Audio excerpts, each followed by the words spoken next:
세금을 제때 못 내면 어떤 불이익을 받게 되나요? 세금은 내야 하는 기한이 정해져 있는데 이를 납부기한이라고 합니다. 납부기한 내에 세금을 내지 못하면 법적으로나 행정적으로 여러 제재 조치를 받게 되는데 그 내용을 살펴보겠습니다. 납부지연, 가산세 부과. 납부기한이 지나도록 세금을 내지 않거나 내야 할 세금보다 적게 낸 경우에는 가산세, 즉 납부지연 가산세를 추가로 내야 합니다.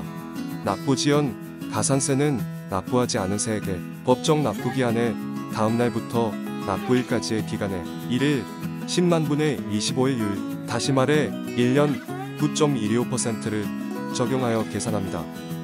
체납 처분.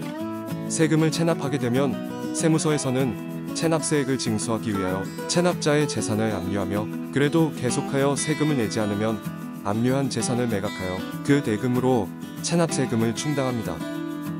체납 당시에 재산이 없고 압류된 재산도 없을 경우 5년이 지나면 납세 의무가 소멸됩니다.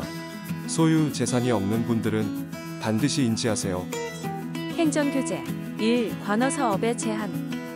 허가 등을 받은 사업과 관련된 소득세, 법인세 및 부가가치세를 3회 이상 체납한 경우로서 그 체납액이 500만 원 이상인 때에는 주무관서에 사업의 정지 또는 허가의 취소를 요구할 수 있습니다. 행정규제. 2. 출국규제. 체납자의 소유재산 등으로 조세 채권을 확보할 수 없고 체납 처분을 회피할 우려가 있다고 인정하는 경우 관계 부처에 출국 금지를 요청합니다. 행정규제. 3. 체납자료의 신용정보기관 제공.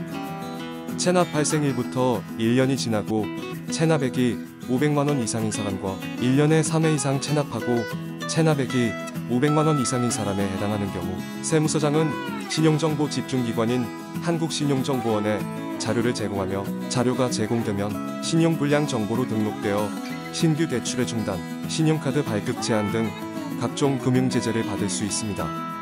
행정규제. 4. 고액 상습 체납자 명단 공개. 체납 발생일부터 1년이 지나고 국세 체납액이 2억 원 이상인 고액 상습 체납자의 명단을 공개합니다. 행정규제. 5. 고액 상습 체납자에 대한 감치.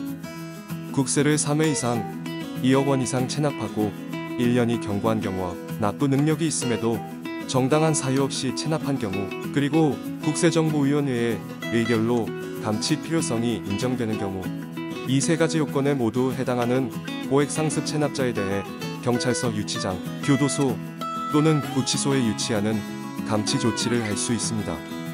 감치의 절차는 다음과 같습니다. 국세청장이 감치 신청을 하면 검사가 감치를 청구하고 법원의 결정이 나면 체납자를 30일 이내 유치장 등에 유치할 수 있게 됩니다.